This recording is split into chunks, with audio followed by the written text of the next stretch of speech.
হ্যাঁ আপনার সব কিছু ঠিক আছে, শুধু ওষুধ দেবার আছে।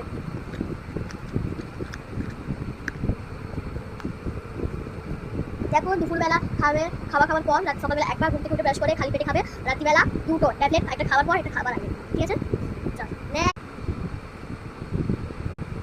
এখানে কি হচ্ছে? আমি পেশেন্ট, আমাকে চেক করো।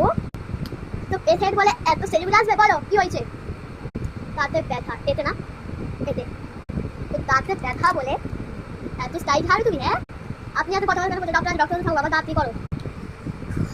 ঠিক আছে দেখি করো, ওষুধ দিয়ে দিচ্ছি, এটা খাবে। না না আমি ওষুধ খাবো না। বাবা কেন ওষুধ কেন খাবে না? না না আপনি আমার দাঁতটা তুলে দিন, আমি আর এখন খাবো না, আমি ওষুধ খেয়ে না, গত 1 মাস থেকে ওষুধ খেয়েছি, তুলে দাও।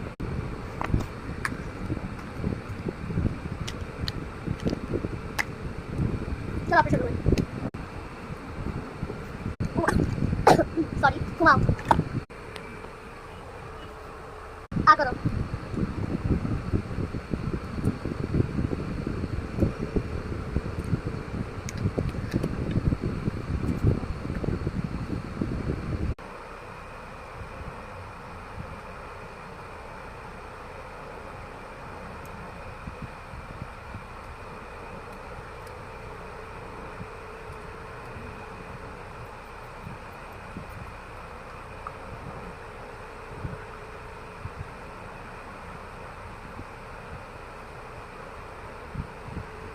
দুটো বন্ধ করো, ঠিক আছে?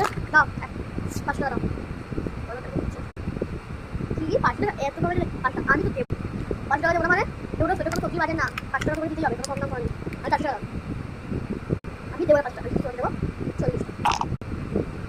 এই কি আছে দাও টিকটক করে, মাথা খারাপ করছে। নার্স একটু টাকা দাও, আমি আসছি। ওকে আলো নার্স, থ্যাংক ইউ ডাক্তার।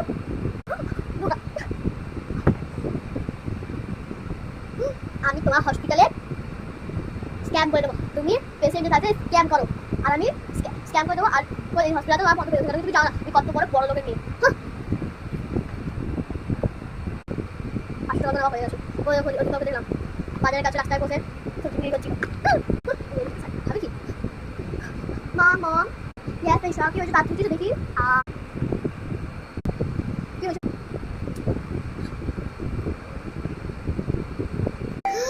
কি এরকম করেছে? চল